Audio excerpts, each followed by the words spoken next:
یوسف علیہ السلام سلطنت مصر پر فائز ہوئے اور حضرت نے حکم دے دیا کہ جتنی فصلیں لوگ بیچ رہے ہیں سب خریدو. ہر ملک اور ہر شہر میں حضرت یوسف کے کارندوں نے اناج جمع کیے. 7 سال اناج جمع ہوتے رہے. 7 سال پورے ہو گئے، قحط سالی ٹوٹ گئی، سخت قسم کی قحط سالی پڑ گئی. مصر، شام، تمام علاقے قحط زدہ ہو گئے اور لوگ اناج کے ایک ایک دانے کے لیے ترستے تھے. توبہ. شام میں یعقوب علیہ السلام کو اطلاع ملی کہ مصر میں ایک رحمدل بادشاہ ہے اور وہ ہر آدمی کو 1 اونٹ اناج کا بھر کے دیتا ہے، تھوڑے سے پیسے لے کر. تو یعقوب علیہ السلام نے حضرت یوسف کے بھائیوں کو، اپنے بیٹوں کو کہا کہ تم بھی چلے جاؤ اور مصر سے اپنے خاندان کے لیے اناج دے آؤ. برادران یوسف کا پہلا سفر مصر کے لیے حضرت یوسف کی خدمت میں حاضری کی. وجاء اخوت یوسف، آ گئے برادران یوسف. فدخلوا علیہ، داخلی حضرت کے سامنے آئے.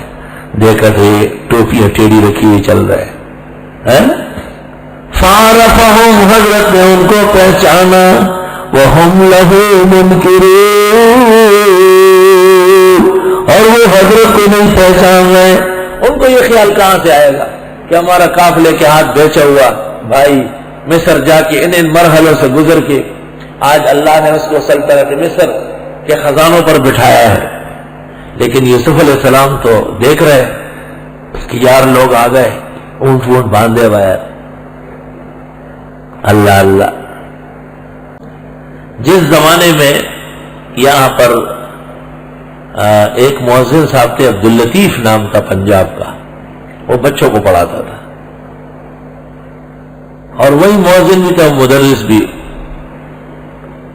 میں بدوری ٹاؤن پڑھتا تھا خامسہ، تو کبھی کبھی جب کچھ منگوانا ہوتا تھا تو قاری صاحب جاتے تھے، میں ان کی جگہ کلاس پہ بیٹھتا تھا اور بچوں کو دیکھتا تھا. اس دوران پڑھاتا تھا ان کو. سن 75-76 میں جا کے چند مہینے پہلے ایک شخص آیا. میں وہ تخت پر بیٹھتا تھا جس پر آج کل پودے لگے ہوئے، تو میرے قریب پیچھے آ کے کھڑا ہو گیا. میں نے کہا آگے ہو جاؤ. کہاں کھڑا ہو رہا ہے؟ کہ نہیں بس یہی ٹھیک ہوں، آپ کا تو بڑا اچھا حافظ ہے، پہچان لے. تو میں نے ایسے مڑ کے اس کو دیکھا. میں نے کہا مشہود نام ہے. تو لپک گیا، چیخ کے رونے لگا کہ اللہ اکبر. حضرت 28-30 سال پہلے میں عبداللطیف سے پڑھتا تھا، آپ کبھی کبھی کلاس میں آ کے بیٹھتے تھے. میں نے کہا بس اللہ کا احسان اور فضل ہے. اس کو یقین تھا کہ یہ نام تو عام نام نہیں ہے نا، مشہود، لیکن وہ پکڑ لیا. الحمدللہ. اہل علم، علماء، اولیاء، صلحاء، طلباء، ان کے حافظے ضرب المثل ہوتے ہیں. الحمدللہ. وَلَمَّا جَهَّزَهُمْ بِجَهَازِهِمْ، جس وقت تیار کرایا حضرت نے ان کا جہاز، یعنی کہ سمندری جہاز جا رہا تھا. جہاز سے مراد سامان سفر. حکم ہوا بھائی ان کو کھانا کھلاؤ، دور سے آئے، شام سے آئے، خیال رکھو ان کا، اور ان کے اونٹ لگواؤ. ایک ایک اونٹ پر جو ہے نا اناج لگوایا. قال اتونی بأخ لکم من ابیکم، برادران نے ایک درخواست پیش کی تھی کہ ہمارا ایک بھائی گھر پر بھی ہے اور ہمارے والد بہت بوڑھے ہیں، وہ ان کو ہلنے نہیں دیتے، اس کا بھی دے دے. تو حضرت یوسف نے کہا لے آؤ اپنا بھائی جو تمہارا باپ شریک ہے. الا ترون، دیکھتے نہیں، انی اوفی الکیلا، میں پورا دیتا ہوں پیمانہ، وانا خیر المنزلین، اور میں بہترین مہمان نواز ہوں. ان کا بڑا خیال رکھا تھا کیونکہ حضرت تو پہچان گئے تھے کہ بھائی ہے اور یعقوب پیغمبر کے بیٹے ہیں، شام کے لوگ ہیں، تمام یادیں تازی ہو گئی. انبیاء کے دل و دماغ میں بغض و عداوت و انتقام نہیں ہوتا، رحمت و عنایت ہوتی. فَإِن لَّمْ تَأْتُونِي بِهِ، بس اگر تم نہیں لائے ان کو میرے پاس فلا کیل لکم عندی، کوئی پیمانہ نہیں ملے گا میرے پاس، ولا تقربون، قریب نہیں آؤ گے۔ اب تو اس بھائی کا اناج دیتا ہوں، لے جاؤ، لیکن بھائی کو لائن حاضر کرنا ہے، لانا ہے، پتہ چلنا چاہیے کہ حضرت بنیامین نام کا کوئی بھائی ہے یا نہیں۔ حضرت چاہتے ہیں کسی طریقے سے وہ بھی آئے، ان کو بھی دیکھوں۔ قالوا سنراود عنہ اباہ، کہنے لگے کسی طریقے سے پسلائیں گے ہم ان کے بارے میں ابے کو، وَإِنَّا لَفَاعِلُونَ، اور اب ایسا کرنے والے ہیں۔ انہوں نے کہا ہم پوری کوشش کریں گے اپنے والد کو راضی کر کے آپ کی طرف سے پیغام دیں گے اور اس بھائی کو لائیں گے۔ وقال لفتیانہ، حضرت نے حکم دے دیا اپنے نوکروں کو، نوکری پر وہ آدمی رکھو جو جوان ہو، فتیان، فتح کی جمع، بڈھے باباؤں کو ویسے ہی پیسے دیتے رہو۔ ایک دفعہ بوڑھے بوڑھے جماؤں کے مجھ سے لڑنے آ گئے، تم تقریروں میں کہتے ہو جوانوں کو رکھو، ہم کہاں جائیں گے؟ میں نے کہا اچھا آج تقریر کروں گا کہ بوڑھوں کو ویسے ہی پیسے دو۔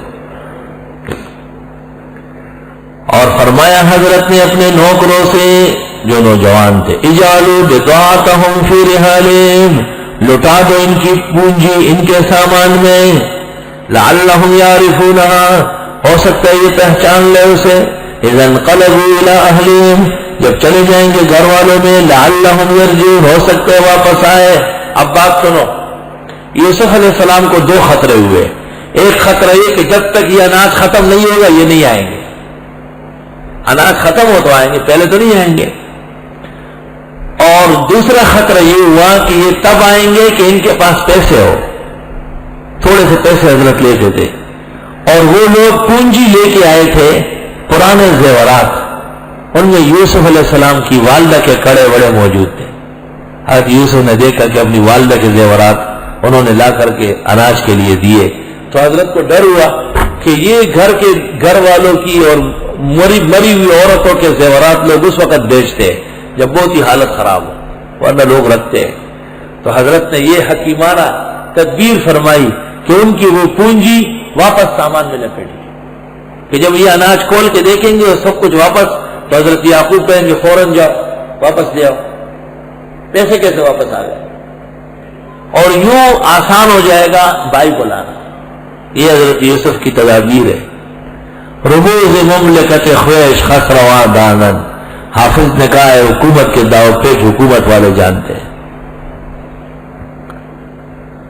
یوسف علیہ السلام سلطنت مصر پر فائز ہوئے اور حضرت نے حکم دے دیا کہ جتنی فصلیں لوگ بیچ رہے ہیں سب خریدو۔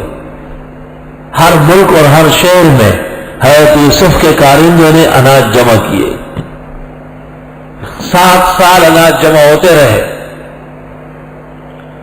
7 سال پورے ہو گئے، قحط سالی ٹوٹ گئی، سخت قسم کی قحط سالی پڑ گئی، مصر شام تمام علاقے قحط زدہ ہو گئے،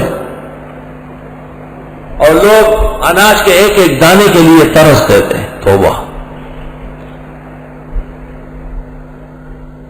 شام میں یعقوب علیہ السلام کو اطلاع ملی کہ مصر میں ایک رحمدل بادشاہ ہے،